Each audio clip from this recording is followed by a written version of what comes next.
Exodus 1.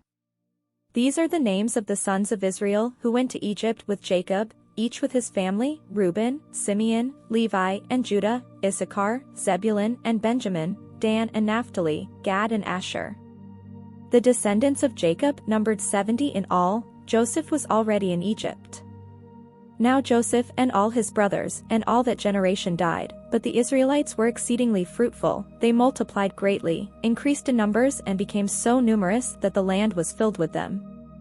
Then a new king, to whom Joseph meant nothing, came to power in Egypt. "Look," he said to his people, "the Israelites have become far too numerous for us. Come, we must deal shrewdly with them, or they will become even more numerous, and, if war breaks out, will join our enemies, fight against us, and leave the country."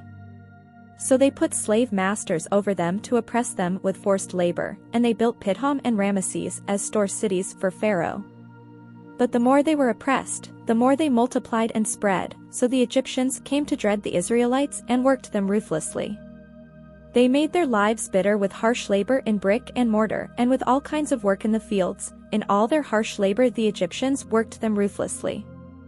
The king of Egypt said to the Hebrew midwives, whose names were Shiphrah and Puah, "When you are helping the Hebrew women during childbirth on the delivery stool, if you see that the baby is a boy, kill him, but if it is a girl, let her live." The midwives, however, feared God and did not do what the king of Egypt had told them to do. They let the boys live. Then the king of Egypt summoned the midwives and asked them, "Why have you done this? Why have you let the boys live?" The midwives answered Pharaoh, "Hebrew women are not like Egyptian women, they are vigorous and give birth before the midwives arrive." So God was kind to the midwives, and the people increased and became even more numerous. And because the midwives feared God, he gave them families of their own.